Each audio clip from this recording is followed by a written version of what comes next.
2020학년도 수능 대비 2019년 9월 모평 같이 풀어보도록 하겠습니다.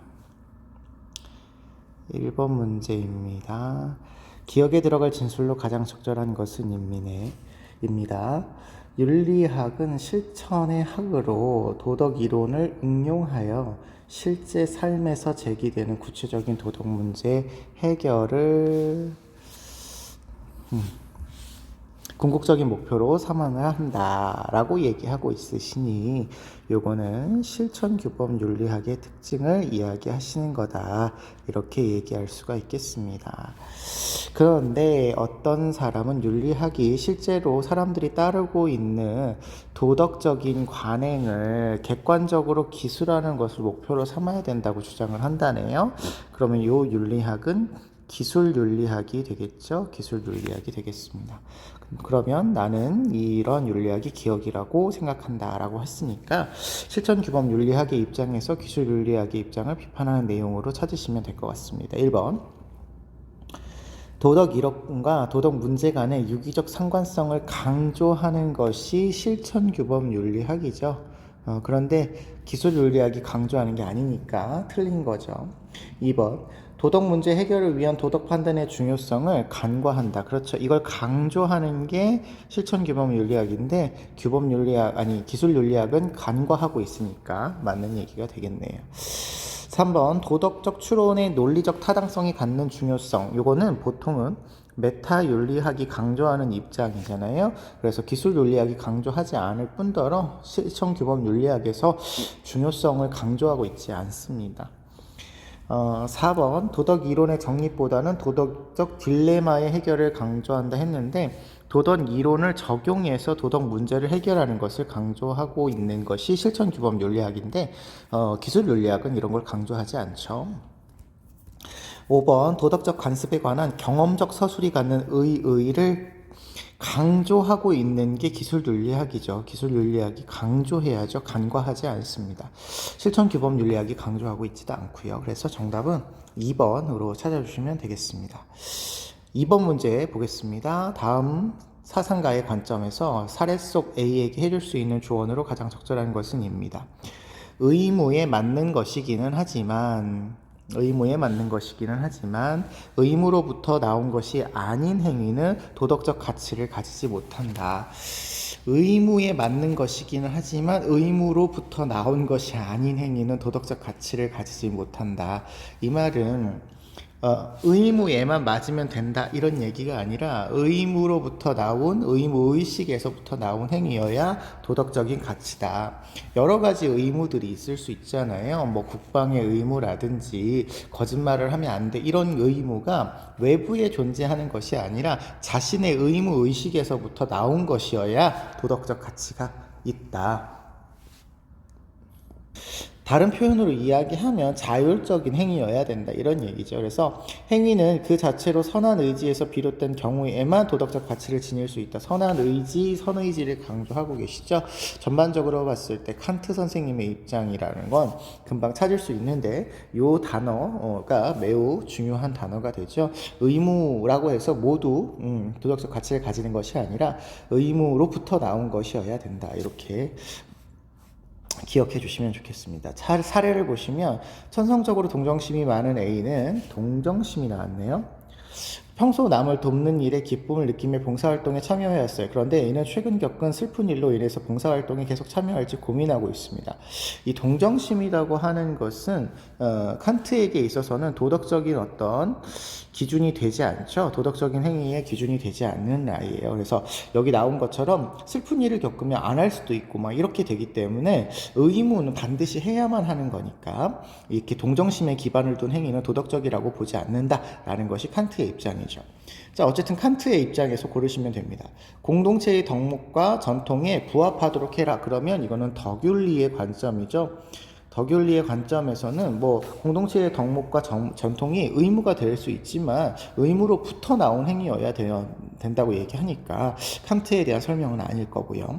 2번 자연적 경향성, 요거에 이제 동정심이 들어가는 거죠. 에서 비롯된 준칙에 따라 행위해라 했는데 이 자연적 경향성에서 따른 준칙이 아닌 거죠. 이 준칙이라고 하는 건 개별적인 이성이 세우는 도덕 법칙을 이야기하는 거니까 자연적 경향성은 아닌 겁니다. 3번 선한 목적을 위해서 조건적인 명령에 따라 행위해야 된다. 조건적인 명령이 아니라 칸트가 이야기하는 선한 목적을 위한 것은 정언 명령에 해당하죠. 정언 명령을 위한 것이어야 됩니다. 4번 사회적으로 칭찬과 인정을 받을 수 있도록 이런 거는 이제 결과를 고려한 행동이기 때문에 이것도 도덕적인 행위라고 보지 않죠. 5번 자신의 감정이 아니라 보편적인 도덕 법칙에 따라서 행위해라. 이게 칸트에게서는 도덕적인 행위가 됩니다. 그래서 5번이 정답이라고 볼 수가 있겠네요. 3번 문제로 넘어가도록 하겠습니다. 가불의 입장으로 적절한 것은 성의 자연적인 목적은 출산이며 부부 간의 신뢰와 사랑을 전제로 할 때만 성적 관계는 정당하다 이렇게 얘기하시면 성과 사랑에 대한 보수적인 관점이라고 볼 수 있겠죠. 보수주의 관점. 근데 을을 보시면 혼인관계 여부와 상관없이 인격적인 사랑을 전제로 한 경우에는 모두 허용될 수 있는 거다 이렇게 본다면 이거는 중도주의의 관점이 될 것 같습니다. 그러면 1번 성적 관계는 도덕적인 가치 판단의 대상이 아니다. 아니죠. 어떤 경우에는 도덕적이고 어떤 경우에는 도덕적이지 않다 이렇게 얘기하니까 가치 판단을 하는 거죠. 2번 성의 생식적 가치보다 성의 생식적인 가치보다 쾌락적인 가치가 더 중요하다 하면 사실은 상식적인 가치를 강조하고 있는 게 보수주의고요. 쾌락적인 가치를 강조하고 있는 건 자유주의 입장이죠. 그래서 이거는 앞뒤 순서가 바뀐 것 같고요. 3번 결혼을 전제로 하지 않는 성적 관계는 모두 비도덕적이다 하는데 중도주의에서는 사랑하기만 하면 되기 때문에 사랑이 유일무이한 필요 조건이자 충분 조건이기 때문에 결혼을 전제로 하지 않아도 괜찮죠. 4번 상호 동의만 전제되면 성적 관계를 모두 허용할 수 있다 이렇게 얘기하는데요. 동의뿐만 아니라 사랑이 필요하다고 말씀을 드렸죠. 사랑이 전제되어야 되기 때문에 이것만 이렇게 하면 안 되는 설명이 될 것 같습니다. 5번 갑을 모두고요. 사랑이 결여된 성적 관계는 도덕적으로 정당화될 수 없다. 그렇죠. 둘 다 사랑은 필요한 거죠. 여기 보수주의에서도 신뢰와 사랑 이렇게 얘기하고 있어서 둘 다 사랑이 있어야만 한다. 이렇게 얘기해야 돼서 정답은 5번이라고 볼 수가 있겠습니다. 4번 문제 같이 보시죠. 가 사상의 입장에서 볼 때 나의 기억에 대한 설명으로 가장 적절한 것은입니다. 소인, 대인 이렇게 구분을 하네요. 소인은 한가롭게 지낼 때에는 거침없이 불선하다가 군자를 보면 그런 일이 없다는 듯이 자신의 불선함을 가리고 선함을 드러내는 거죠. 그래서 군자는 반드시 홀로 있을 때에도 신중하게 행동해야 된다 이렇게 얘기를 하고 있으시는 거 봐서 신독과 같은 홀로 있을 때도 도덕적인 생활을 해야 된다라고 하는 성찰을 강조하시는 유교적 관점이라고 볼 수 있겠습니다. 그런데 나를 보시니까 몸과 마음은 부모님이 물려주신 것이라고 보고 있어요. 그래서 마음 가운데 온갖 이치가 갖추어져 있어. 요거는 사실 생윤에서라기보다는 윤사 쪽에서 많이 얘기가 나오는 그런 표현입니다만 우리는 이런 표현들에 대해서 이렇게 막 자세하게 알 건 없고요. 앞에 몸과 마음이 부모에게서 물려주신 것이다. 이것만 좀 기억해 주시면 좋을 것 같아요. 만약에 한 가지 이치라도 알지 못하고 실천하지 못했다면 부모에게서 받은 것에 흠과 모자람이 있게 하는 것이라서 사람의 도리를 다하지 않고서는 기억을 했다라고 할 수 없답니다. 그러면 부모님에게 받은 것에 대해서 사람의 도리를 해야 된다는 얘기를 하고 있으시니 기억에 들어갈 말은 효와 관련된 내용이라고 볼 수 있겠고 유교적인 관점에서의 효를 고르시면 될 것 같습니다. 자, 1번 정신적인 공경보다 물질적인 봉양을 우선해라 이렇게 되어 있는데요. 사실은 둘 다 필요한 내용이지만 뭐가 더 중요하냐 이렇게 얘기한다면 정신적인 공경이 더 중요하다 이렇게 얘기해야 됩니다. 우선을 따질 때는 둘 다 해야 된다 이렇게 봐야 되겠죠. 2번 항상 동기 간의 사랑을 실천함으로써 완성된다. 물론 동기 간의 사랑을 통해서 효를 달성할 수 있어요. 효를 실천할 수 있는데 이것만으로 더 완성이 된다 이렇게 얘기할 수 없죠. 항상. 3번 인을 실천하는 출발점으로 모든 행실의 근원이다. 그렇죠. 인이라고 하는 게 사랑인데 이 사랑을 실천하는 출발점이 바로 효죠. 그래서 모든 행실의 근원이 바로 효가 되기 때문에 효로부터 확장되어져서 이제 다른 사람들에게까지 미치게 되는 거죠. 4번 도덕적 수행을 통해서 통한 입신양명에서 시작된다 되어 있는데 효의 시작은 입신양명이 아니라 불감회상이 되겠죠. 불감회상이 되고 우리 입신양명은 효의 완성이다 이렇게 표현을 하죠. 완성이다. 5번 상호관계에서 성립하기 전에 상호관계에서 성립하기에 부모가 돌아가시면 종료된다 이렇게 되어 있는데요. 부모가 돌아가셔도 재라고 하는 예를 하게 되는 거죠. 그래서 돌아가신 이후에도 계속 계승이 되어진다 이렇게 보셔야 되겠습니다. 다음 문제 보시죠. 5번 신문 칼럼이고요. 기억에 들어갈 내용으로 적절한 것만을 보기에서 있는 대로 고른 것은입니다. 명품 소비는 한 사회의 모습을 반영을 한답니다. 이에 주목하여 우리 사회의 명품 소비 문제를 살펴볼 필요가 있는데 자신을 과시하려는 욕망에서 비롯된 일부 계층의 명품 소비 성향이 사회의 전 계층으로 확산이 되어 나타나고 있어요. 그래서 구매력이 부족한 사람들도 자신의 소득 수준을 초과하는 명품들을 구매하거나 심지어 모조품을 찾아가면서까지 과시욕을 충족하고자 한답니다.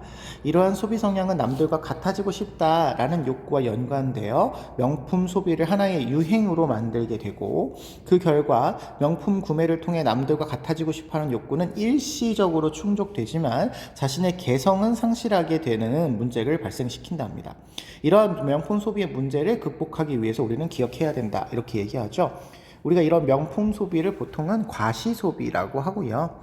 이 과시 소비와 관련돼서 어떻게 하면 문제를 해결할 수 있느냐, 요거를 이제 기억에서 고르시면 될 것 같습니다.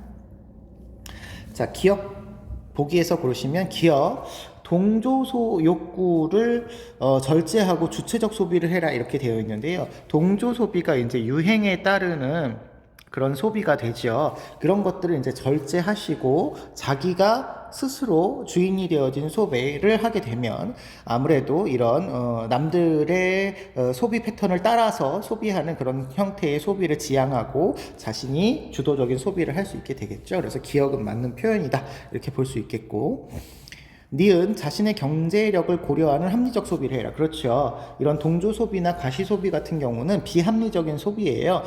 자신의 소득보다 더 많은 것을 소비하려고 하니까요. 그렇지만 합리적인 소비를 하게 되면 자기의 소득 내에서 최대의 만족을 얻을 수 있는 소비를 하게 되기 때문에 이것도 어떤 해결 방법이라고 볼 수가 있겠습니다.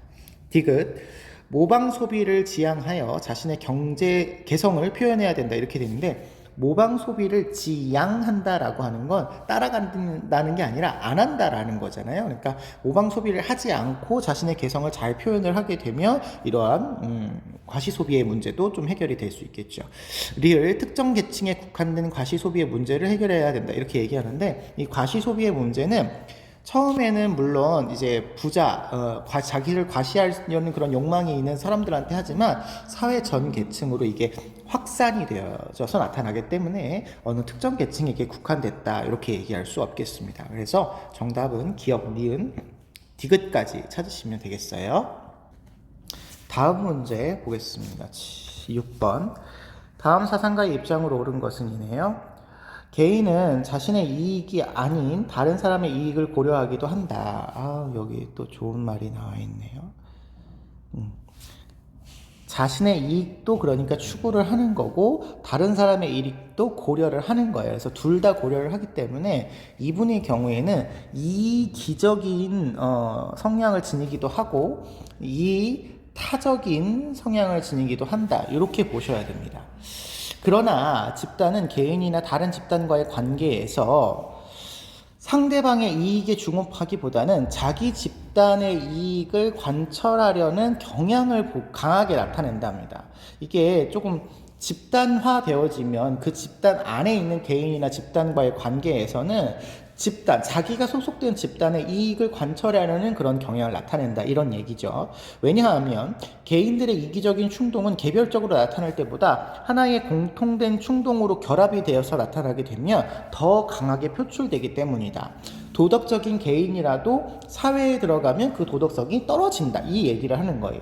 그 결과 인간은 개인적으로 도덕적이지만 집단적으로는 비도덕적인 특성을 나타낸다. 요게 이제 이 사람의 책 제목인 거죠. 도덕적인 개인과 비도덕적인 사회, 도덕적인 인간과 비도덕적인 사회라고 하는 책을 쓰신 분인 거죠. 니부어 선생님이 되시겠습니다. 니부어. 자, 니부어 입장을 보시면요. 1번. 집단 간의 힘의 차이를 정치적인 방법으로 조성해서는 안 된다라고 보는데요.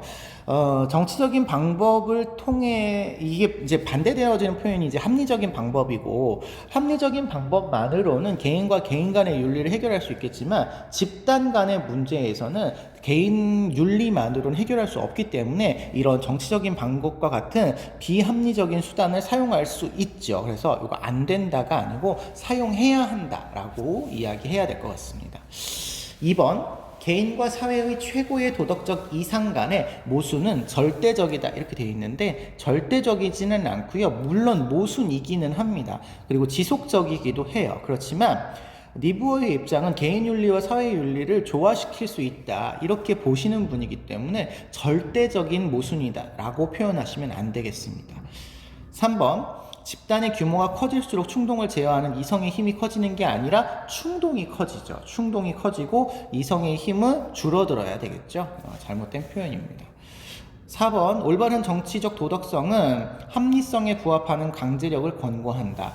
자, 여기 아까 정치적인 방법을 쓸 수 있다고 했잖아요. 그 정치적인 방법에 있어서의 도덕성은 합리성에 부합을 해야 된다. 합리적인 어떤 통제를 받는 그런 방법이어야 된다. 그런 강제력이다. 이렇게 얘기를 하고 있어요. 그래서 니부어 선생님은 일단은 강제력의 사용을 권고를 하죠. 써야 된다고 이야기를 하고 있고요. 그 강제력을 쓸 때 도덕성이 합리성에 부합하는 강제력을 써야지만 도덕적이다 이렇게 얘기를 하고 있거든요. 그래서 4번이 정답이 될 수 있을 것 같아요. 여기서 이제 얘기하는 합리성이라고 하는 것은 이제 뭐 쉽게 우리가 수업 시간에 표현하는 걸로 이야기하면 선의지의 통제를 받는 거다. 선의지의 통제를 받기 때문에 이걸 이제 합리적이다 이렇게 얘기를 하는 거죠. 5번, 집단 간의 관계는 각 집단의 요구를 합리적으로 수용하여 수립된다 이렇게 얘기하는데 집단 간의 관계는 힘의 관계죠. 그래서 합리적으로 수용하면 좋겠지만 그게 이제 어렵다라고 보는 것이 니부어의 입장이에요. 그래서 정답은 4번으로 찾아주시면 되겠습니다. 7번 문제 보시죠.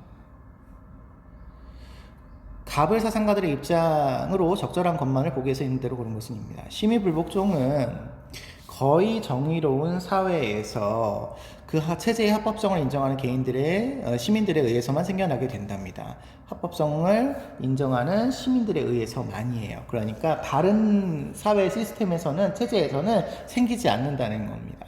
그것은 개인이나 집단의 이익이 아니라 다수의 정의감에 근거해야 된다. 이렇게 얘기하신다면 이 사람은 이제 롤스 선생님이 되시겠죠.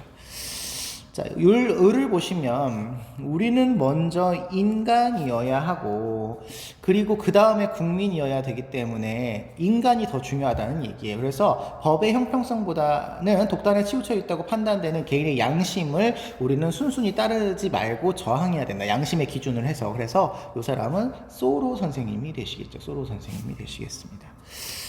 자, 기억을 보시면요. 시민불복종은 민주헌법의 의도에 어긋나는 한 거다 이렇게 얘기하는데요. 민주헌법이 아니라 지금 민주헌법 의도예요. 의도.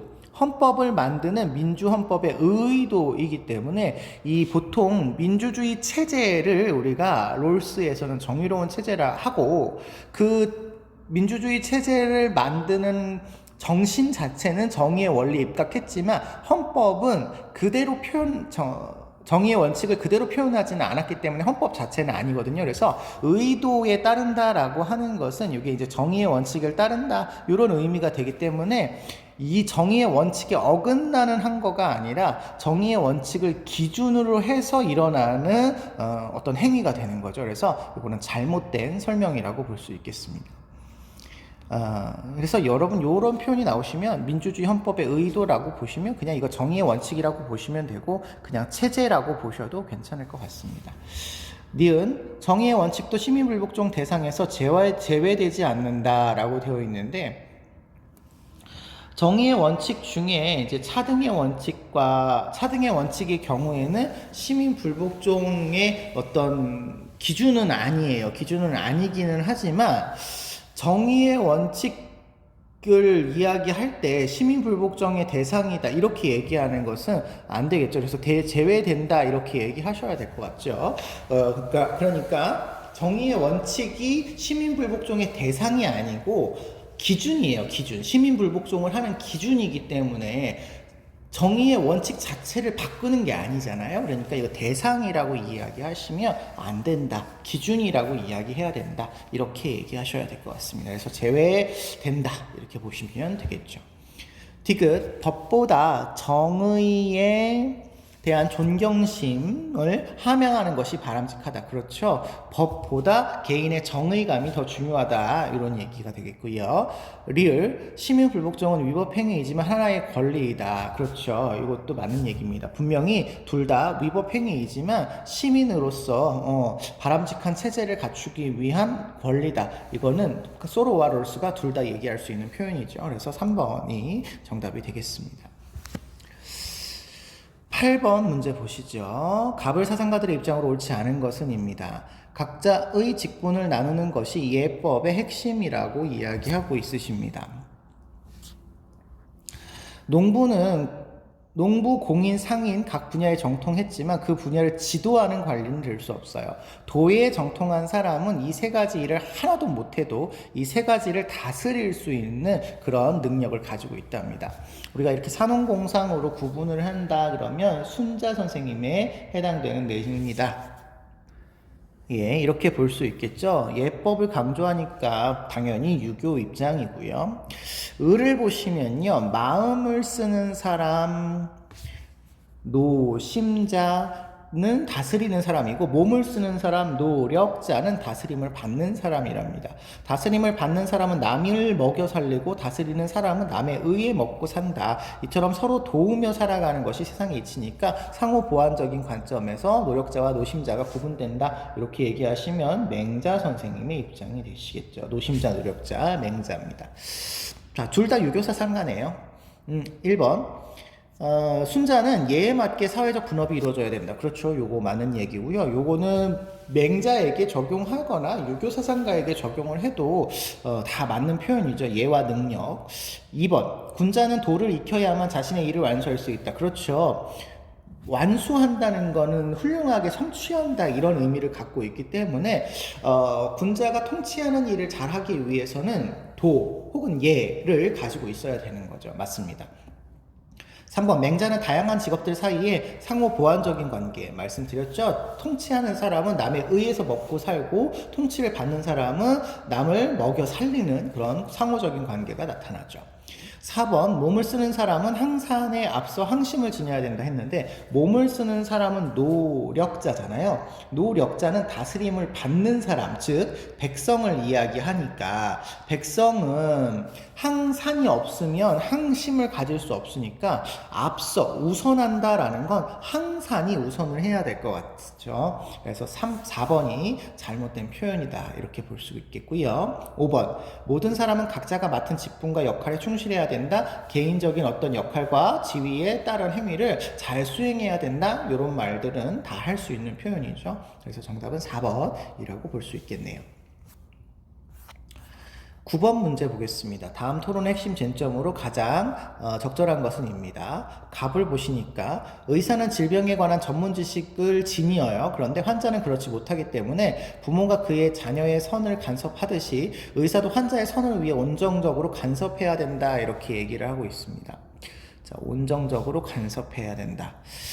을을 보시면요, 물론 전문적인 지식은 차이가 있고 의학적인 온전적 간섭은 도움이 될 수는 있지만 환자는 인간으로서의 권리를 여전히 갖기 때문에 자기 결정권이 존중되어야 된답니다. 그랬더니 갑이 환자 역시 인간이기 때문에 인간인데 환자는 치료에 있어서 어린아이와 같으므로 의사는 환자의 의견이 아니라 의학적인 판단에 따라야 되므로 의사의 사명은 질병의 치료니까 의사의 뜻에 따라서 움직여야 된다, 이런 얘기를 하는 거고, 을은 질병 치료가 의사의 사명인 건 맞습니다만 환자는 건강 이외에도 여러 가지 목적을 갖는 존재이기 때문에 의학적 판단보다 환자의 판단이 우선되어야 된다고 보고 있습니다. 자, 그러면 이거는 뭐 치료에 있어서 의사의 판단이 중요하냐 환자의 결정이 중요하냐, 지금 그런 얘기가 되는 거죠. 그래서 정답은 이렇게 3번으로 찾아주시면 될 것 같습니다. 10번. 가의 가불병 사상가들의 입장을 나의 그림으로 표현할 때 A에서 D에 해당하는 적절한 진술만을 보기에서 있는 대로 고른 것은 입니다. 갑을 보시니까요. 대지윤리는 해서 나오네요. 대지윤리를 주장하신 분은 레오폴드 선생님밖에 없으시죠. 레오폴드라고 볼 수 있겠습니다. 계속 보죠. 생태윤리를 반영하고요. 생태윤리는 각 개인이 대지의 건강을 위해서 자신의 의무를 깨닫고 실천할 것을 요구한다, 이렇게 되어 있네요. 뭐 레오폴드 입장에 변함이 없을 것 같고요.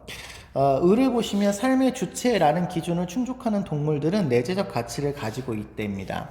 그래서 내재적 가치를 무조건적인 개념으로서 봐야 되고 그것을 갖거나 갖지 않는 것이지 중간은 없다. 그래서 내재적 가치를 가지면 무조건 삶의 주체다, 이렇게 얘기하고 있으시니까 레건 선생님의 입장이 되시겠네요. 병씨 보시면 생명체가 선을 갖는다는 이유는 그게 목적론적 삶의 중심이기 때문이랍니다. 생명체는 자신의 성장, 발전, 생존, 번식을 실현하는 일관성과 통일성을 가지고 있기 때문에 목적론적 삶의 중심으로서 도덕적 고려의 대상이다, 이렇게 얘기하시는 테일러 선생님이 되시겠죠. 자, 그러면 벤 다이어그램 문제니까요. 레오폴드, 레건, 테일러 선생님을 비교해서 풀어보도록 하겠습니다. A. 인간은 생태계에 간섭해서는 안 되는 의무를 지니느냐. 일단 생태계에 간섭하지 말아라 라는 불간섭의 원칙이 테일러의 생명 존중의 원칙에 있습니다. 그래서 테일러 선생님은 동의해야 될 말이기 때문에 A는 틀린 답이에요. 틀린 답인데 나머지도 좀 봅시다. 일단 레건 선생님의 입장에서 보면 레건 선생님은 인간과 동물까지 도덕적인 고려를 해줘야 되는 거거든요. 그렇다고 한다면 생태계 하면 인간, 동물을 제외한 식물과 무생물을 간섭하지 말아라, 이런 얘기가 되기 때문에 레건 입장에서는 식물과 무생물은 수단으로 삼아도 되는 존재니까 하지 않아도 되는 것, 그러니까 개입해도 되는 거죠. 개입해도 되는 거기 때문에 하면 안 된다라고 하는 말에 동의하지 않을 겁니다.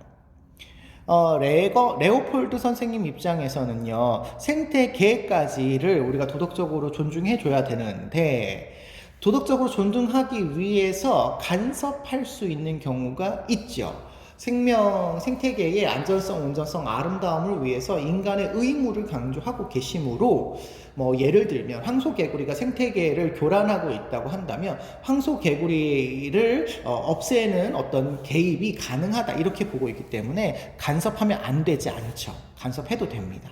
그래서 이거는 테일러 선생님만 동의할 수 있는 표현이다 라고 알아두시면 되겠습니다.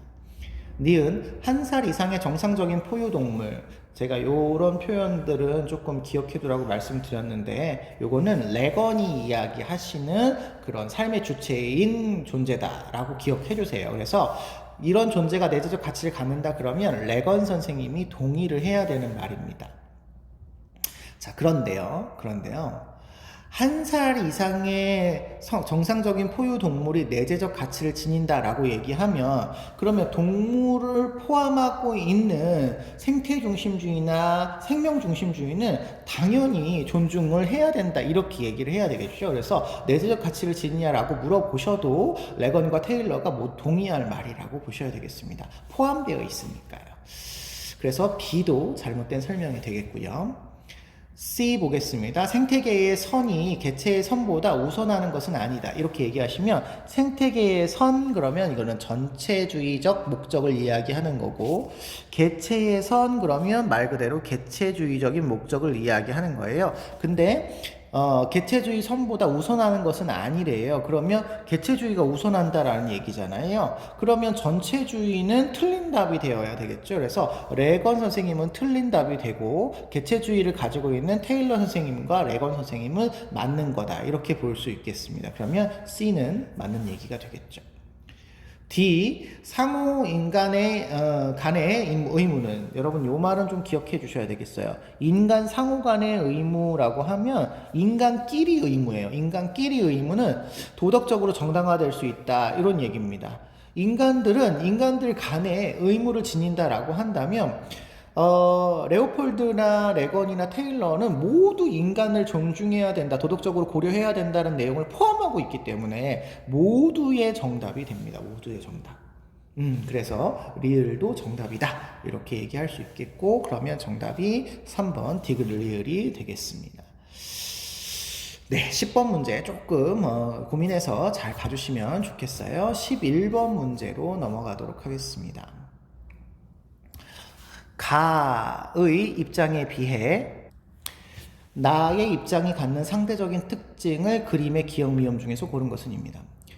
통일에 따른 경제적 효과를 고려하는 것보다 남북한 언어와 문화의 이질화 문제를 해소하는 게 더 중요하대요. 그래서 통일에 대해서 경제적인 효과보다 이질화 문제 해소를 강조하고 계십니다. 그래서 밑에 보니까 2, 3가족이 만난 북한 주민의 보편적인 삶의 권리 실현을 위해서 통일을 해야 된다 이렇게 얘기하고 있어요.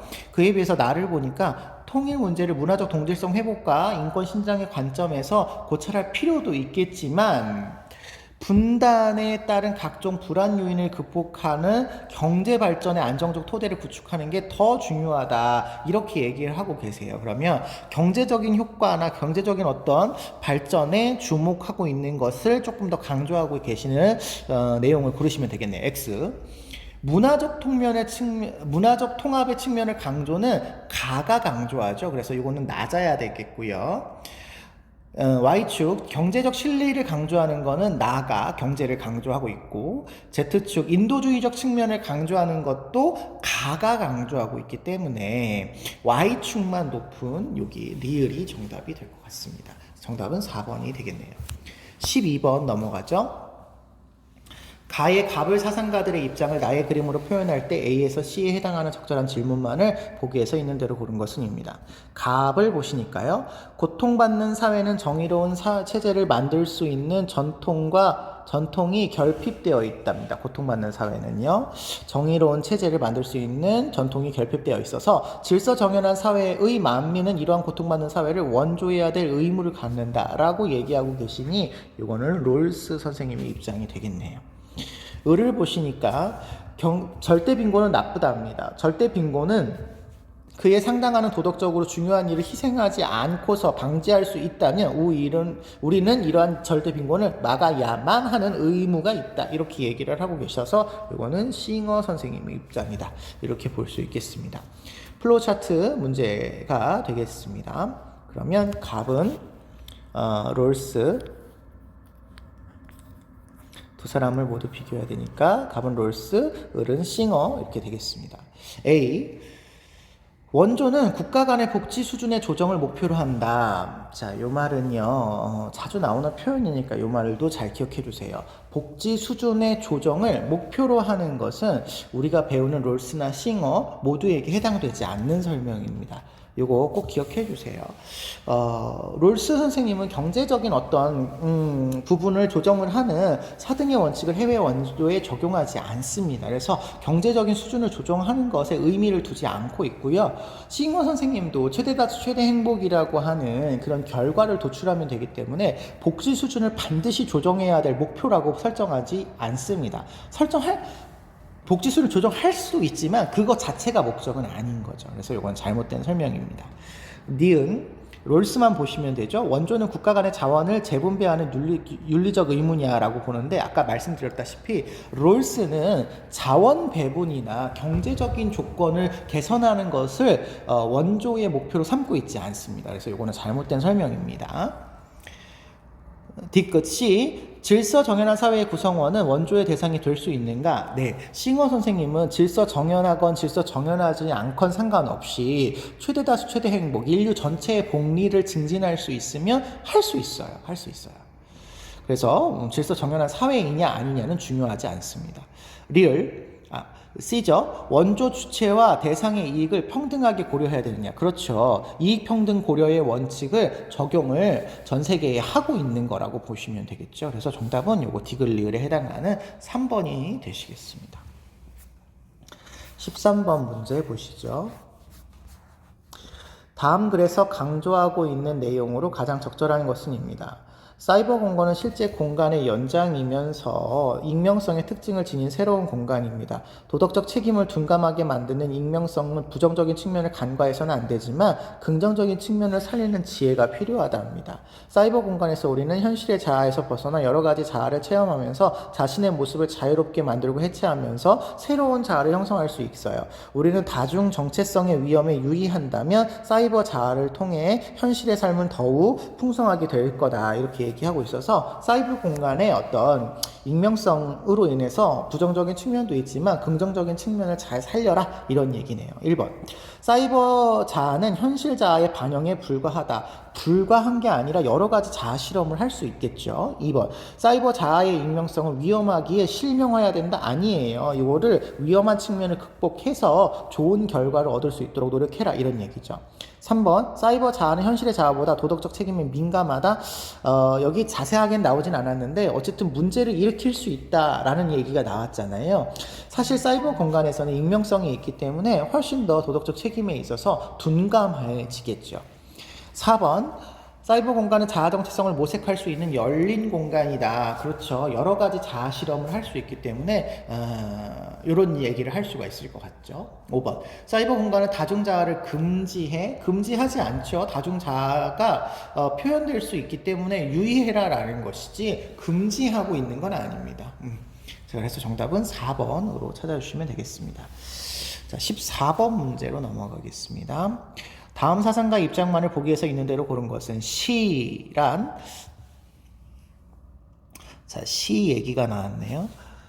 사람의 마음이 세상 사물이나 풍속에 감응하여 언어로 표현된 것으로 사람이 느끼는 대상에는 올바른 것과 사악한 것이 있는데 시에도 옳은 것과 그른 것이 있어서 우리는 시를 통해서 자신을 반성하고 올바른 시는 모범으로 삼고 사악한 시는 자신을 고치는 계기로 삼아라 이렇게 얘기를 하고 있어요. 그래서 요거는 도덕주의적인 관점이다 이렇게 얘기를 할 수 있겠죠.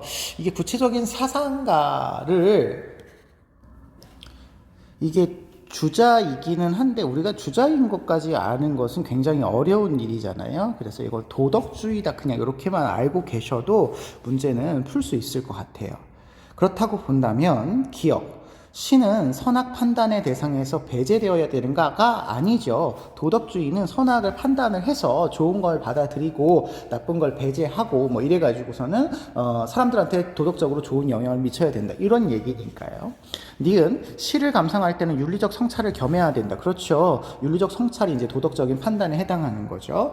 그 다음에 디귿 시는 그 사회의 도덕성을 엿볼 수 있는 거울이다. 그렇죠. 시를 통해서 도덕성이 드러나기 때문에 사회의 모습도 볼 수 있겠고요. 리을 올바르지 못한 시도 교육적인 기능을 수행할 수 있다. 여기서의 교육적인 기능은 그게 나쁜 것이기 때문에 여기 자신을 고치는 계기로 삼는 그런 교육적인 기능이죠. 그래서 정답은 니은, 디귿, 리을까지가 정답이 될 것 같습니다. 예술과 윤리에서는 사상가를 많이 구별 안 하셔도 되는데, 이제 칸트 선생님이 나오시면 요거 조금 칸트 선생님만 구별해 주시고, 나머지 분들은 도덕주의와 심리주의로 구분하시면 될 것 같습니다. 15번, 가불 사상가들의 입장으로 옳은 것은 입니다. 15번 문제의 을의 경우에는 2015 교육과정 개정에서 우리 시험 문제로 나오지 않는 왈처 선생님이 나오고 있어요. 여기 왈처 선생님이거든요. 그래서 이 부분은 공부하지 않으셔도 되겠습니다. 갑 먼저 보실게요. 평화는 인류가 추구해야 될 목표예요. 그래서 소극적 평화와 적극적인 평화로 이루어져 있답니다. 우리는 전쟁, 테러와 같은 직접적인 폭력이 없는 소극적인 평화를 넘어 빈곤, 차별과 같은 간접적인 폭력이 없는 적극적인 평화로 나아가야 된다. 이런 식으로 평화와 폭력에 대해서 구체적으로 구별을 하시는 분은 갈퉁 선생님이셨죠. 갈퉁 선생님이셨습니다. 을은요, 왈처라고 말씀을 드렸는데, 전쟁은 항상 도덕적인 판단의 대상이 된다. 도덕적인 판단을 받는 전쟁이다. 이런 얘기를 하고 계세요. 그렇지만 모든 전쟁이 비판받아야 되는 것은 아니고, 불가피한 상황에서의 제한된 전쟁은 정당화될 수 있는 전쟁이 있다. 전쟁의 정당성은 개시, 수행, 종식의 전 과정에서 판단되어야 된다. 이렇게 얘기하고 있어서 왈처입니다만, 우리는 요걸 고려하지 않으셔도 될 것 같아요. 1번. 갈퉁 선생님은 평화는 어떤 경우에서라도 평화적인 수단으로 성취되어야 된다라고 이야기하십니다. 맞죠? 다른 폭력적인 수단으로 하게 되면 폭력을 계속 양산할 수 있기 때문에 폭력적인 수단을 사용하지 말고 평화적인 수단을 사용해라 라고 이야기하시게 됩니다. 2번. 진정한 평화는 인간 안보가 확장된 국가 안보를 통해서 완성이 된다. 이게 바뀌었죠? 국가 안보에서 인간 안보의 차원으로 확장시키는 것이다 라고 표현을 하죠. 소극적인 평화가 국가 안보, 적극적인 평화가 인간 안보가 되겠습니다. 3번을 보시면 빼앗긴 영토 회복을 목적으로 하는 전쟁을 수행해서는 안 된다 이렇게 얘기하는데요.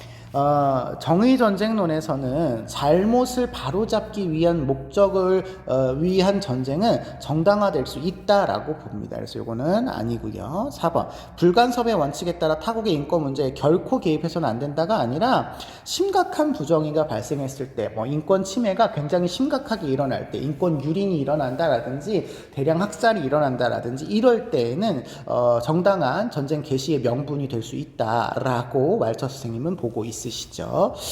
5번 평화를 위한 정의전쟁은 도덕적 비판의 대상이 아니다 했는데 갈퉁 선생님은 전쟁 자체를 도덕적으로 나쁘다라고 평가를 하고 계셔요. 하고 계시니까 비판의 대상이 아니다 그러시면 틀린 거고요. 갈퉁 선생님의 입장에서도 평화를 위한다라고 하지만 수행과 종식 과정에서도 도덕적인 어떤 판단이 필요하다라고 보고 있어서 대상이 아니다 이러면 안 되겠죠. 정답은 1번 밖에 없습니다. 다음 문제로 넘어가시죠. 16번 보겠습니다. 갑을 모두가 부정의 대답을 할 질문만을 보기에서 있는 대로 고른 것은 입니다. 갑을 보시니까요.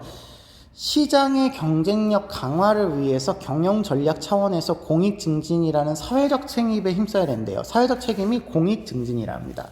이러한 기업은 소비자 불매 운동을 예방하고 직원들의 헌신과 소비자의 신뢰를 얻는 데 훨씬 유리하기 때문이래요. 그러면 이 기업의 사회적 책임을 굉장히 확장시킨 사람이죠. 우리가 보통 보겔이나 에로우와 같은 그런 사람들의 입장이다. 이렇게 얘기를 하는 책임입니다. 을을 보시니까요.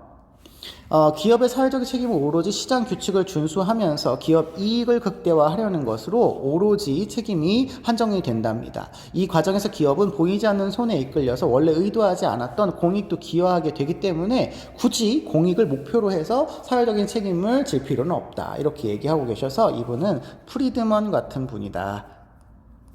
이렇게 생각해 볼 수 있겠습니다. 자, 그러면 모두가 부정의 대답을 할 질문을 고르시는 겁니다. 갑을 이렇게 놓고 볼게요. 자, 기업은 모든 사회적인 책임으로부터 자유로워야 된다. 둘 다 아니죠. 갑의 경우에는 공공의 이익의 증진이라고 하는 사회적 책임 까지를 사회적 책임이라고 보고 있고 을의 경우에는 기업의 이윤 추구라는 사회적 책임을 보고 있죠. 니은 기업은 자유시장 경제 원리에 따라 경영되어야 되는가? 요거는 둘 다 자유시장 경제 원리를 주장하고 있기 때문에 맞는 거고요. 디귿, 기업은 공익 증진을 본질적 목적으로 삼아야 된다. 이렇게 얘기를 하고 있습니다. 기업의 본질적인 목적은 이윤 추구예요. 그래서 갑도 안 되고 을도 안 되는 거다. 이렇게 보시면 되겠습니다. 리을, 기업은 기업 이익 증진을 위해 공익을 추구해야 되는가? 요거는 갑은 맞고요. 을은 그렇지 않다고 보죠. 갑은 공익을 추구하는 게 사회적 책임이라고 보았고, 을은 기업의 경제적인 이익만 달성을 하게 되면 그런 공공의 이익도 자연스럽게 따라올 수 있다. 이렇게 얘기를 하고 계시기 때문에 동의하지 않을 표현입니다. 그래서 정답은 기억하고 디귿을 골라주시면 되겠습니다. 17번 보시죠. 갑을 사상가들의 입장으로 옳지 않은 것은입니다. 소득과 부가 자연적 우연성이나 사회적인 우연성과 같은 여기 자연적 우연성, 사회적 우연성과 같은 도덕적으로 임의적인 요소에 의해서 분배되는 것은 부정의하다. 유사한 능력과 재능을 가진 사람들은 유사한 인생의 기회를 가지도록 실질적인 공정한 기회가 보장이 되는 게 맞다. 그래서 기회를 공정하기 하기 위한 절차적 정의가 마련되어야 된다라고 보시는 롤스 선생님의 입장이라고 볼 수 있겠죠. 그에 비해서 우리 을을 보시면 어떤 분배가 정의로울 충분한 조건은 그 분배하에서의 모든 사람들이 자신의 소유물에 대한 소유 권리를 소유함이랍니다. 정당한 소유권을 가진 사람들이 그 소유물을 자유롭게 이전했다면 그 결과가 불평등해도 이 또한 정의롭기 때문에 자유롭게 이전할 수 있도록 그런 내버려 두는 자율성을 강조하는 자유교환 원칙을 이야기하시는 분이죠. 그래서 노직 선생님이 이런 얘기를 할 수 있을 것 같습니다.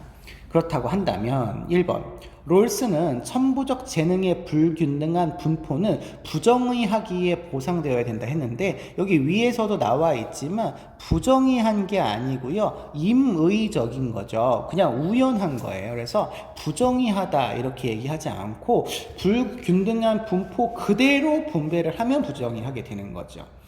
1번이 정답이네요. 2번, 정의의 1차적 주제는 권리와 의무를 정하는 기본 구조, 다른 말로 체제, 원칙 이런 거라고 보는 거죠. 맞습니다. 그래서 정의의 원칙을 롤스는 처음 만들어야 된다라는 것을 강조하고 계십니다. 3번, 최초의 취득이 정당했던 죄와도 교정의 대상이 될 수 있냐라고 물어보고 있습니다. 최초의 취득이 정당했어요. 그렇지만 두 번째로 이전을 할 수가 있거든요. 이전을 했을 때에 뭔가 부정의가 발생을 하면 교정의 대상이 될 수가 있게 되죠. 그래서 취득만 정당했다고 해서 반드시 소유 권리가 절대적인 것은 아닌 거죠. 4번, 결과의 평등을 강조하는 정의 원칙은 사적 소유권을 침해한다. 그렇죠. 결과의 평등을 강조하는 원칙은 일종의 정형적인 원리가 되겠고, 이런 어떤 결과적 평등을 강요하면 안 되고 자율적인 선택에 맡겨야지만 된다 이렇게 얘기하시기 때문에 이런 얘기를 할 수 있을 것 같습니다. 5번, 사회적 불평등의 시정을 위한 기본권의 제한은 부당하다. 그렇죠. 당연히 노직 선생님은 내 거에 대해서 국가가 간섭해야 된다, 기본권 제한한다, 이거 굉장히 반대할 이야기입니다. 그렇기 때문에 노직 선생님은 당연히 동의하지 않을 말이지만 롤스 선생님의 입장에서도요, 사회적 불평등의 시정은 차등의 원칙의 적용을 이야기하는 것이기 때문에 차등의 원칙을 적용을 하는 것 때문에 기본권의 제한이라고 하는 평등한 자유의 원칙 1원칙을 제한하는 것은 부당하다 이렇게 보고 있죠. 제한할 수 없죠. 그래서 모두 다 부정의 대답을 할 질문이라고 볼 수 있었을 것 같습니다. 그래서 이거는 맞는 표현이라고 보는 거죠. 부당하다 했으니까 둘 다 맞는 표현이다 이렇게 볼 수 있는 거죠. 그래서 정답은 1번으로 찾아주시면 되겠네요. 18번, 다음 사상가들의 입장으로 적절한 것은 입니다. 삶과 죽음은 기가 모였다 흩어지는 것이고요. 자연의 과정이랍니다. 생명을 얻으면 때를 만나서 태어난 것이고 생명을 잃으면 생명이 운명에 순응하는 것이랍니다. 때에 맡겨서 마음을 편안히 가지고 운명에 순응한다면 슬픔과 즐거움이 들어올 수 없으니 이것이 옛사람이 말한 거꾸로 매달린 고통을 풀어줍니다. 이렇게 표현을 하고 있어서 조금 말은 어렵게 되어 있지만 우리 도가 사상의 죽음관이다라고 하는 것을 알 수가 있죠. 1번 연기의 이치를 깨달아 고락에서 벗어나야 된다. 이런 얘기는 불교에서 할 수 있고요. 연기 이치 당연히 아니고 고락도 아니죠. 2번 삶에 집착하지 않고 자연스러운 도를 따라라. 그렇죠. 이게 정답이 되겠죠. 삶이 중요하고 죽음이 덜 중요하고가 아니라 둘 다 그냥 기의 순환이기 때문에 자연스러운 과정으로 보고 삶에 집착하지 말고 그냥 자연스럽게 살아라. 이렇게 얘기하시겠죠. 3번 내세 행복을 위해서 선업을 쌓는 삶을 살아야 된다. 이렇게 되는데 내세 얘기하지 않고 있고요. 뭐 이런 것 때문에 뭐 선하게 살아라 이런 얘기도 하지 않습니다. 4번 삶과 죽음의 이치를 깨달아 인의의 삶에 힘써야 된다. 이치를 깨닫기는 해야 되겠지만 인의의 삶을 추구하는 것은 인위적인 행위라고 보고 도가에서는 반대하고 있죠. 유교에서 강조하는 내용입니다. 5번 죽음은 자연의 과정. 여기까지는 맞네요. 상례를 통해서 애도해야 된다. 애도 아니죠. 도가에서는 삶과 죽음이라고 하는 게 기의 순환에 불과하기 때문에 여기에 대해서 좀 슬퍼하는 것은 자연에 대한 거부다. 자연의 흐름을 거부하는 거다. 역행하는 거다. 이렇게 보고 있어서 애도하는 것에 반대하는 입장을 보이시고 있으십니다. 정답은 2번이 되시겠네요. 19번 가불병 사상가들의 입장에서 서로에게 제기할 수 있는 비판을 나의 그림으로 표현할 때 ASF에 해당하는 내용으로 가장 적절한 것은 입니다. 갑을 보시니까요. 범죄자가 범죄를 처벌을 받아야 할 행위를 의혹했기 때문에 처벌을 받아야 할 행위를 의혹했기 때문에 처벌을 받는 거랍니다. 사형은 살인에 상응하는 보복으로 사형수를 인간성을 존중하는 길이다. 이렇게 얘기하시네요. 그러면 이건 응보주의 이야기하고 있고 사형수의 인격을 존중하기 위해서 사형을 해야 된다라고 보시는 거니까 칸트 선생님의 입장이라고 볼 수가 있겠습니다. 을을 보시면 국가의 목적은 계약자들의 생명 보존에 있고 사형제도는 계약을 유지하기 위한 수단이랍니다. 그래서 그렇다면 계약을 유지하기 위해서 사형제도가 있어야 된다는 얘기네요. 그럼 계약을 주장한 사람들 중에서 사형제도를 인정한 사람이라는 거죠. 우리의 신체와 능력은 일반 의지의 최고 감독하에 있다라고 보고 있기 때문에 루소 선생님의 입장이다. 이렇게 금방 찾을 수 있겠습니다. 병을 보시면요. 형벌은 사회계약에 기초하여, 얘도 사회계약 얘기하네요. 그 목적은 범죄의 예방과 교화에 있다라고 해서 범죄 예방 효과에 대한 것이 형벌에 대한 기준이다라고 하는 예방주의를 따르고 있기 때문에 공리주의적 관점을 가지고 있다. 이렇게 볼 수 있겠네요. 사형을 대체한 종식노역형만으로도 형벌은 충분한 엄격성을 지니기 때문에 사형에 반대하시는 분이네요. 그러면 베카리아 선생님이 되시겠죠? 베카리아 선생님이 되시겠습니다. 자, 그러면 칸트, 루소, 베카리아 선생님의 입장에서 한번 보도록 하겠습니다. 자, A씨의 경우에는 칸트와 베카리아가 루소를 비판하는 내용입니다. 국가는 사형을 집행할 권한을 갖지 못한다. 베카리아는 그렇다라고 보지만 칸트는 같지요. 그래서 이거는 잘못된 설명입니다. B는 루소가 칸트를 비판하는 내용이에요. 살인자도 인간으로 존중받을 자격이 있다. 루소가 그렇지 않다고 봅니다. 살인자는 계약자들의 적이 되죠. 국가의 적이 되기 때문에 존중받을 자격이 있다. 이렇게 얘기하지 않겠습니다. D, 루소가 베카리아를 비판하는 내용입니다. 형벌적 정의는 사회계약에 근거해야 된다. 루소는 그렇죠. 근데 베카리아도 그렇다라고 해야지 부정한다 하면 안 되겠네요. 잘못됐습니다.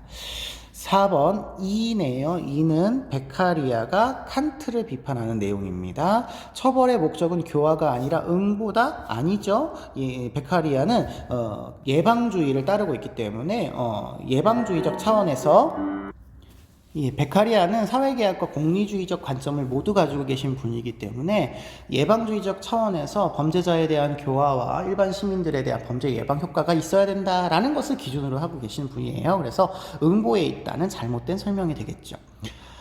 5번 F. 형벌은 공리 증진을 위한 수단으로 가해질 수 없어. 5번 F면 칸트가 베카리아를 비판하는 건데, 그렇죠. 공리를 증진하기 위한 수단으로 가해질 수 없고 범죄를 저질렀다는 이유만으로 처벌을 받아야 된다 이렇게 얘기하니까 없다 이렇게 얘기할 수 있겠고요.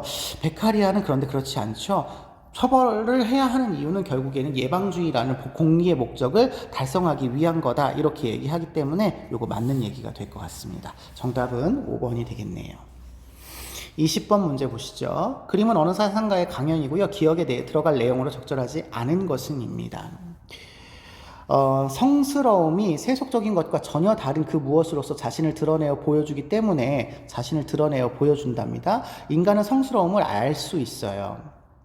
돌이나 나무와 같은 일상적인 대상 속에 나타나는 원시적인 성형에서부터 예수 안에 하느님의 신성이 부여되는 높은 수준의 성형까지 일관되게 성스러움이 흐르고 있답니다. 어느 경우에나 우리는 세상의 것이 아닌 하나의 실제가 자연적이고 세속적인 세계의 부분을 이루는 대상 속에서 나타나는 사건과 마주하게 된다. 이렇게 볼 때 종교적인 인간은 기억이다 이렇게 얘기하고 계시는 것 보니 현현을 강조하고 계시는 성과 속의 엘리아데 선생님이 되겠죠. 엘리아데. 네, 성과 속을 주장하시고 계시는 분이시죠. 그때의 종교적 인간의 특징을 골라라, 옳지 않은 것을 골라라 이런 얘기입니다. 성스러움이 드러난 돌이나 나무 자체를 신으로 받아들인다? 아니에요. 돌이나 나무 자체는 그냥 자연물인 거죠. 자연물이거나 세속적인 아인 거예요. 근데 이 세속적인 거나 자연적인 그 상황에 성스러움이 드러났을 때 이걸 우리가 신성하게 보는 거죠. 그래서 이게 신이다 이렇게 얘기하시면 자연이 곧 신이 돼버리기 때문에 안 되는 거죠. 2번 성스러움과 세속적인 것이 단절되어 있지 않다고 생각한다. 단절되어 있지 않아 드러나기 때문에 성스러움의 세속으로의 표현이 되는 거죠. 그러니까 이것도 맞는 얘기고. 3번 세속의 세계 안에 성현에 체험하며 그에 따라 살고자 해야 되는 거죠. 종교적 인간은. 4번 세속적인 삶에서 언제든지 성스러움을 드러날 수 있다고 봅니다. 성스러움으로 가득 찼다라고 종교적인 인간은 보죠. 5번 세속의 세계를 성스럽게 만드는 거룩한 존재, 그렇죠. 신이라는 초월자가 있다고 생각하게 되는 거죠. 종교적 인간은. 근데 그에 비해서 비종교적인 인간은 이렇게 생각하지 않고 있다. 이렇게 보시면 되겠습니다. 네, 여기까지 해서 우리 문제 풀어보았습니다. 수고하셨습니다.